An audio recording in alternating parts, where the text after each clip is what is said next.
2018 में बाज़ाब्ता तौर पर मैं मजलिस इत्तेहादुल मुस्लिमीन का मेंबर बना था और तभी मुझे ब्लॉक का अध्यक्ष भी बनाया गया था सन 2018 में ऑफिशियली।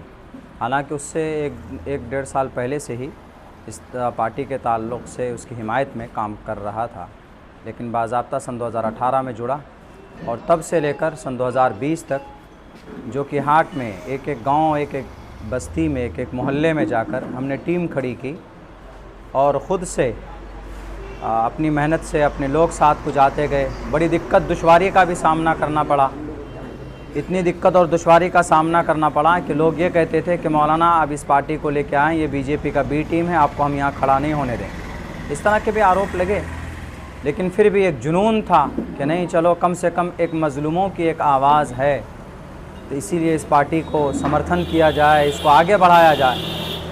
और जब मैं इस पार्टी को लेके पहला प्रोग्राम किया था तो उस वक्त दो ही आदमी थे, एक मैं था, एक सामने वाला एक बूढ़ा शख्स आदमी बैठा हुआ था। तो उस आदमी को मेरी बात अच्छी लग रही थी तो सुन रहा था।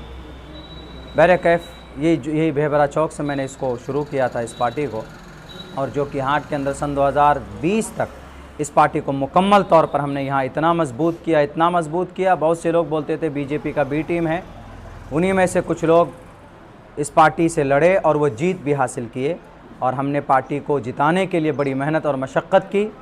लेकिन सन 2020 के अंदर चूँकि पार्टी मैं लेके आया था तो लोगों की नज़र में ये था कि मौलाना आप ही कैंडिडेट रहेंगे, लेकिन पार्टी की तरफ से मुझे सन 2020 में कैंडिडेट नहीं बनाया, बल्कि पार्टी का ऐन वक्त में फ़ैसला ये हुआ कि शाहनवाज़ साहब को हम टिकट देने जा रहे हैं, आपको समर्थन करना पड़ेगा। तो उस वक्त हमने कहा कि जब पार्टी के आला कमान का ऑर्डर है तो कोई बात नहीं, हम समर्थन करते हैं। और हमसे ये भी कहा गया था बाज़ाब्ता तौर पर कि मौलाना आप समर्थन कीजिए, आइंदा आपके लिए देखेंगे। हमने समझा कि चलो कोई बात नहीं, अभी पार्टी थोड़ी कमज़ोर है, मजबूत हो जाएगी, आइंदा मौका मिलेगा। लगे रहे काम में। सन 2020 में जब पार्टी कामयाब हुई, 1.5-2 साल के बाद में वो सारे MLA भाग गए। ये इतना बड़ा नुकसान है इस पार्टी का कि जिसकी भरपाई नहीं की जा सकती थी। लेकिन जब अभी का वक्त आया, उसके बाद फिर सन 2024 में मुझे बाज़ाब्ता रियासती सेक्रेटरी बनाया गया, प्रदेश सचिव बनाया गया। उसके बाद फिर हम तब से लगे काम में पार्टी जब टूटी थी तो उस वक्त भी हमने अख्तरुल ईमान साहब का प्रोग्राम किया था उदाहाट में, तमाम वर्करों को जोड़ने के लिए। कुछ साजिश के तहत उस प्रोग्राम को नाकाम करने की कोशिश की गई, तब भी हम डटे रहे। कुछ लोग बोलते हैं कि मौलाना डर गए, मौलाना अगर डरता, हम डरे नहीं हैं, बल्कि जो कि हाट के नेता हमसे डरे हैं।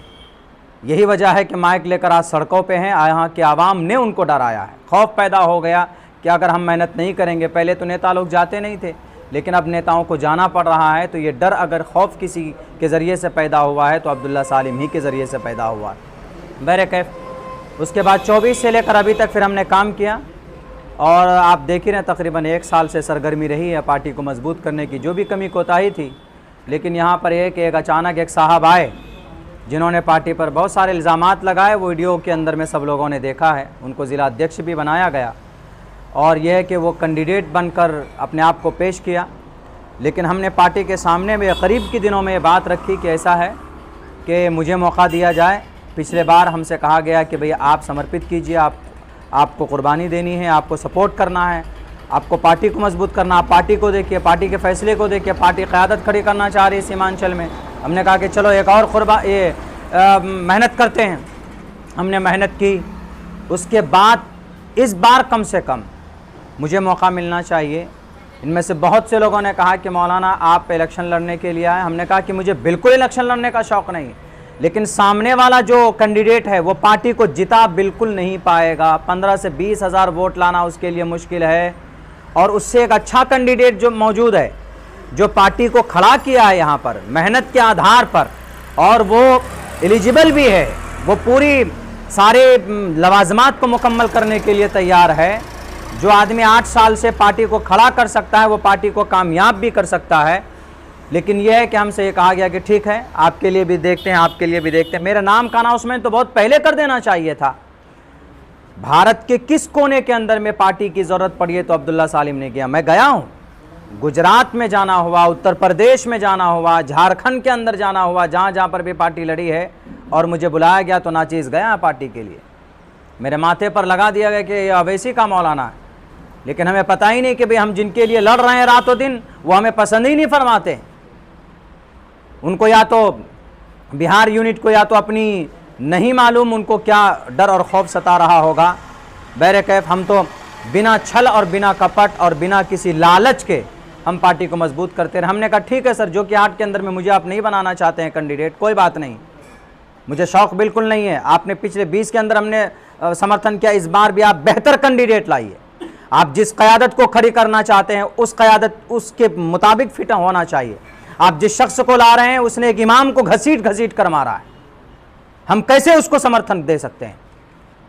नशे के अंदर डूबा हुआ होता है और बहुत सारे इल्ज़ामात हम नहीं बोल सकते, नहीं बोलेंगे, लेकिन हमने अवगत कराया कि आपको नहीं मालूम अख्तरुल ईमान साहब सन 2020 में उसको टिकट का अनाउंसमेंट किया। वो बोलता है कि हमने, आप बोले कि हमने हक वाले को हक दिया है। क्या हक था उसका? 20 के अंदर में पार्टी में काम किया था, वो ऊपर से आया, आपने उसको टिकट दे दिया। क्या देखकर टिकट दिया? कि बड़ा सर है। आप कभी भी इस तरीके से अपने लोगों को इग्नोर करके वो कभी भी क़यादत खड़ी नहीं कर सकते। बहरकैफ इस वक्त में जो जिसको टिकट दिया गया है, हमने कहा कि हम किसी गलत आदमी का, मैं एक आलिम दीन हूँ, किसी गलत आदमी के लिए हम वोट नहीं मांग सकते, इसलिए कि हमारा कुरान कहता है तावनु अलल बिर्रि वत तक़वा वला तावनु अलल इस्मि वल उद्वान। अच्छाई के लिए काम तो करो। वोट भी एक गवाही है। हम गवाही एक ऐसे शख्स के लिए नहीं दे सकते हैं जो शरीयत की नज़र में भी मुजरिम है और यहाँ समाज की नज़र में भी मुजरिम है। हमने कहा कि हमको नहीं देना चाहते तो कोई बात नहीं, कोई अच्छा कैंडिडेट लाइए। हमारे जो कि हाट विधानसभा में बहुत सारे ऐसे लोग हैं जो अच्छे छवि के हैं, वो लड़ सकते हैं। तो बहरकैफ हमने ये बात रखी, लेकिन नहीं जनाब, उनको बड़ा आदमी चाहिए। बस इतना मैं कहना चाहता हूँ आपके वीडियो के माध्यम से। मेरा टिकट कट गया वो इस वजह से कि मैं मुखिया नहीं था, मेरे पास बहुत सारे दिखलावे के दौलत नहीं थे, मेरे पास भट्टा नहीं था, मैं 25 साल का मुखिया नहीं था। हालांकि अल्लाह गवाह है, पार्टी के लोग भी जानते हैं कि जो कुर्बानी हमने दी। आज वो 40 प्रोग्राम करके कहता देखने हमने इतनी सारे सभाएं की है, 25-25, 26-26 हज़ार रुपये खर्च किया है। 8 साल से जिसने पार्टी को सींचा उसका जो पैसा खर्चा हुआ उसका अंदाज़ा किया आपने? आज आप उसको दबंगई दिख रही है, उसका पैसा आपको दिख रहा है कि बड़ा पैसा वाला है। खैर ये सब चीज़ हम नहीं बोलना चाहते। तो ये हमारी छोटी सी सियासी सफ़र रही है। मैंने इसलिए पार्टी से रिज़ाइन दिया है कि जिस क़यादत की बात आप कर रहे हैं उस क़यादत के ऊपर जिन कैंडिडेट को आपने चुना है वो फिट नहीं आते। तो इससे साफ पता चलता है कि आपके ज़ुबान में कुछ और है और करनी कुछ और है आपका। इसीलिए हमने इस पार्टी से वो दिया। हम कभी भी गलत का समर्थन नहीं कर सकते। सर, जिस तरीके से कस्में खिलाई गई और जिस तरीके से आपको पढ़वाया गया उसको लेकर के भी सवाल पूछ रहे हैं कि आखिर जब आपने कस्में खाई तो फिर पार्टी से रिज़ाइन क्यों आपने दिया? ये सवाल लोग कर रहे हैं, इस पर आप क्या कहना चाहते हैं? कौन से पार्टी में होता है ऐसा जी कि कस्में खिलाओ? अल्लाह रसूल की कस्में खिला करके अल्लाह रसूल की बात करते हैं तो अल्लाह रसूल ने कहा है कि कब अच्छों का साथ दो, अच्छे लोगों को लाओ। सन 2020 में आपके जिनको आपने टिकट दिया है उनसे ज़्यादा ख़तरनाक लोगों को आपने लाया है, जिन्होंने पार्टी में कुछ नहीं किया है। आप कौम के साथ खुद गद्दारी करते हैं। आपको होश लेना चाहिए। जब 20 के अंदर आपको धोखा मिला तो आपको ऐसे लोगों को लाना चाहिए जो पार्टी के वफादार हों। और आप कस्में खिलाते हैं सिर्फ इसलिए कि ताकि आपके लोग भाग ना जाए। आप कस्में उन लोगों को खिलाते जिनको आप कैंडिडेट बना रहे हैं। और अगर आप यकीनन सबके लिए था तो सबने कस्में क्यों नहीं खाया? अख्तरुल ईमान साहब को भी कसम खाना चाहिए, आदिल हसन आज़ाद को कस्में खाना चाहिए, तौसीफ साहब कस्में नहीं खाए, राना रंजीत कस्में नहीं खाया है। वो फरिश्ता है कोई? नहीं, एक साजिश थी, हमारे तहत साजिश की गई कि कस्में खिलाइए और कस्मों में बांध दीजिए। शरीयत और अल्लाह रसूल का नाम लेकर के कि देखिए हम अल्लाह रसूल वाले हैं, और कस्में खिला करके झूठ बोलिए। आप मेरे साथ क्या झूठ नहीं बोला आपने कि सरफराज को टिकट जा रहा है, मौलाना सरफराज से टिकट को लाना है वापस? आदिल हसन आज़ाद साहब नहीं बोले ये बात कि मौलाना सरफराज को? क्या मैं अगर झूठ बोलता हूं तो आए वो सामने में, मेरे सामने आए, बैठे वो बात करे। वो नहीं बोला कि मौलाना सरफराज को टिकट जा रहा है, बचाना है। हमने कहा क्या करना होगा भाई, डूबते को तिनके का सहारा। हमने कहा कि सरफराज को जा रहा है तो बोला वीडियो बनाइए मौलाना। क्या वीडियो बनाना है? दोनों मिलकर वीडियो बना दीजिए। अभी जो वायरल हो रहा है वो वही है वीडियो। हमने कहा कोई बात नहीं भैया, टिकट किसी और को नहीं जाना चाहिए, हमको मिलना चाहिए टिकट। तो बोला नहीं, वीडियो बनाइए आप लोग दोनों बैठकर। दोनों वीडियो बनाया, बिठा के हमने इसलिए बनाया था बैठकर ताकि हम वो टिकट हमारा वहाँ से आ जाए, किसी और थर्ड पार्टी को ना जाए। लेकिन वहाँ ऐसी कोई बात थी ही नहीं। वहाँ साजिश में मौलाना अब्दुल्ला को फंसाना था कि एक वीडियो बन जाएगा मौलाना का कि हम मुखिया जी को अगर टिकट मिले या बैरिस्टर साहब किसी और को आप दे देंगे यहाँ पर, हम दोनों में से तो हम समर्थन करेंगे, क्योंकि आप जानते थे कि ये टिकट तो हम मुर्शिद को देना है, मौलाना का वीडियो बनवाना है। इसीलिए एक एक चीज़ का सवाल आवाम आपसे करेगी और कस्में खाकर बांधने की कोशिश की गई। खैर उसमें तो गनीमत यह है कि उसमें कस्में कंडीशन रुकन के बाद वो लगाया गया कि मैं बाज़ाब्ता AIM का रुकन हूँ, उसके बाद मैं अल्लाह का हलफ लेता हूँ कि मैं पार्टी से कभी बगावत नहीं करूँगा, कभी भागूंगा नहीं। आप अगर एक गलत आदमी को कैंडिडेट बनाइएगा तो क्या एक मुसलमान के लिए ज़रूरी है कि गलत आदमी का साथ दे? वो बिल्कुल नहीं दे सकते हैं। मन रआ मिनकुम मुनकरन फल्युग़य्यिरहु बियदिही, देखना पड़ेगा आपको। या तो आप मुकम्मल सियासत कीजिए या तो फिर आप क़यादत की बात कीजिए। कौन सी क़यादत की बात करते हैं आप? कार्यकर्ता को इंसाफ नहीं दे पा रहे हैं आप। कारवान इंसाफ चलाया आपने, सीमांचल के अंदर मेहनत दिलो जान से जिस आदमी ने पार्टी को सींचा, आपने उनके साथ इंसाफ नहीं किया तो सीमांचल के लोगों के साथ आप क्या इंसाफ करेंगे? ये इंसाफ नहीं कर सकते हैं।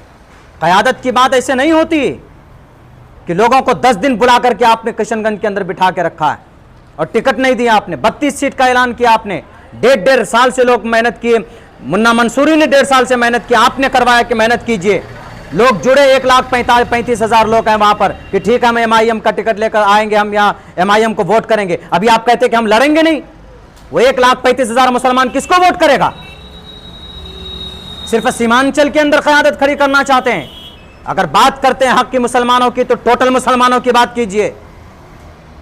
लोगों को बेवकूफ़ मत बनाइए। लाखों रुपए खर्च करके लोग आपके लिए, आपकी पार्टी के लिए काम करते हैं और 10-10 दिन तक आप उनको घुमाते हैं। क्या 10 दिन से किशनगंज के अंदर में लोग नहीं पड़े हुए हैं? डॉक्टर शमीम को 10 दिन तक नहीं रखा आपने, आखिर के अंदर में आपने टिकट दिया उसको। क्या मतलब है लोगों को परेशान करने का? आप एक टिकट बांटने में आप क़यादत नहीं कर पाए तो आप लोगों के मसाइल को हल करने के लिए क़यादत नहीं कर पाइएगा। इसलिए ढोंग बंद कीजिए। अगर आप यकीनन खुददार हैं बैरिस्टर साहब और अख्तरुल ईमान साहब, तो आप ये जो जितनी सारी गलती कर रहे हैं ना, आप खुदा नहीं हैं, आप फरिश्ता नहीं हैं। गलती आपसे होती है तो आप लोगों को पूछना चाहिए। एक भी वर्कर मीटिंग आप करते हैं?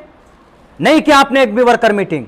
अरे बड़ी बड़ी पार्टियां वर्करों की वजह से मौजूद है। आप अपने वर्कर से बात नहीं करते हैं, आप अपने कैंडिडेट से बात नहीं करते हैं और लोगों को फंसाते हैं आओ कस्में खाओ कि ताकि भागे नहीं। तो सब कसम खाओ। या तो ये बनाइए कि पार्टी का रूल दो होगा, अध्यक्ष के लिए अलग रूल होगा, अख्तरुल ईमान के लिए अलग रूल होगा और अब्दुल्ला सालिम के लिए अलग रूल होगा। आप कहते पार्टी में सब बराबर है। बराबर है तो सबने कस्में खाई, आपने क्यों नहीं खाई? आदिल हसन आजाद साहब, आपने क्यों नहीं कस्में खाई बताइए? बहरे कैफ ये सब तो ये बातें हैं और मैं यही कहूँगा जो कि अपने पूरे सीमांचल ने, पूरे भारत के मुसलमानों से क़यादत हम भी चाहते हैं। मैं क़यादत का हिस्सा बनना चाहता था कि एक नाचीज़ बनकर उसको ऊपर करो और मैंने भरपूर कोशिश की। बताइए मेरा ज़रा बराबर भी कहीं पर कोई वो रहा? आज भी मैं इलेक्शन नहीं लड़ता। आप दीजिए किसी गरीब के बच्चे को दे देते टिकट जो कि हाट के अंदर, किसी मेंबर को दे देते। अब्दुल्ला सालिम इनकार नहीं करता, मैं समर्थन देता, साथ देता उसको। लेकिन आप कभी बैठकर बोले कि मौलाना किसको कैंडिडेट बनाया जाए, कौन बेहतर होगा? पूछा आपने? नहीं पूछा। तो खैर करनी कथनी में बहुत फ़र्क है। अल्लाह इन सबको हिदायत दे। लास्ट सवाल मैं आपसे पूछना चाहूँगा, जनसुराज के स्टार प्रचारकों की हमने सूची देखी, इसमें आपका भी नाम था। तो क्या आप जनसुराज ज्वाइन कर लिए हैं और स्टार प्रचारक में आपका नाम, इस पर आप क्या करें? मैं बताऊँगा इस बारे में इंशाअल्लाह। आगे बढ़िए। क्योंकि लोग हमसे पूछेंगे तो मैं आपसे पूछ लेता हूँ। इलेक्शन का जब टाइम होता है, आपने बहुत ज़्यादा रिलीजियस प्रोटोकॉल को यहाँ डिफाइन करने की कोशिश की, तो बहुत ज़्यादा वेव हो गया। मैं एकदम कंसाइजली आपसे पूछ लेता हूँ, जब टिकट नहीं मिलता है तो इसी तरह का कुछ ना कुछ हर कैंडिडेट की तरफ से, कोई लोग कहते हैं कि पैसे की लेन देन हुई, कुछ लोग रिलीजियस पहलू को लाते हैं और लोग ये कहते हैं कि टिकट नहीं मिला इसलिए ऐसा अभी बोल रहा है। इतने आप जो बोल रहे हैं काफ़ी लॉन्ग है, आप टाइम से जुड़े हुए हैं इनके साथ, तो ये चीज़ आपको अभी क्यों महसूस हो? क्योंकि अभी वो चीज़ लोगों के सामने आई ना खुलकर। आप एक तरफ ये कहते हैं कि मैं ईमानदार हूँ, आपके काम ऐसे हैं कि गैर बेईमानों जैसे हैं। तो जब आपका काम लोगों के सामने, नज़रों के सामने आएगा तब ना आप बोलिएगा, उससे पहले तो कैसे बोलिएगा? तो हम लोग कहेंगे जाहिर सी बात कि मौलाना को टिकट नहीं मिला इसलिए मौलाना बोल रहे हैं। मौलाना को टिकट नहीं मिला इसलिए नहीं बोल रहे हैं, टिकट गलत आदमी को दिया गया इसलिए बोल रहे हैं। गलत आदमी वो ना पार्टी को जिता सकता है और ना वो पार्टी में रह सकता है, ये लिख लीजिए। जो आदमी सन 2020 में घुटने टेक कर गाली दिया हो, इल्ज़ाम लगाया हो, आप मेरा टिकट नहीं मिला, आज तक पार्टी में मैं इल्ज़ाम नहीं लगाया हूं। जो कमी है मैं उसको रख रहा हूं। मैंने ये नहीं कहा कि इससे इतना पैसा ले लिया, उससे उतना पैसा ले लिया, वो उनका अमल जाने क्या है नहीं है। मैं इस पर आज तक मैं एक लफ्ज़ नहीं बोला हूँ कि पार्टी किससे कितना पैसा लिया नहीं लिया, मुझे इससे कोई सरोकार नहीं। पार्टी के अंदर इतना तो मैं भी जानता हूँ कि पार्टी में कुछ पार्टी फंड में कुछ लोग खुशी बखुशी देते हैं कि भाई चलिए पार्टी चलाना है, कुछ कैंडिडेट से ले लिया जाए, फला आदमी से ले लिया जाए, इस तरह का मामला होता है। मैं इस पर नहीं जाऊँगा, लेकिन यहाँ कैंडिडेट चुनने में गलती की गई, बड़ी गलती की गई।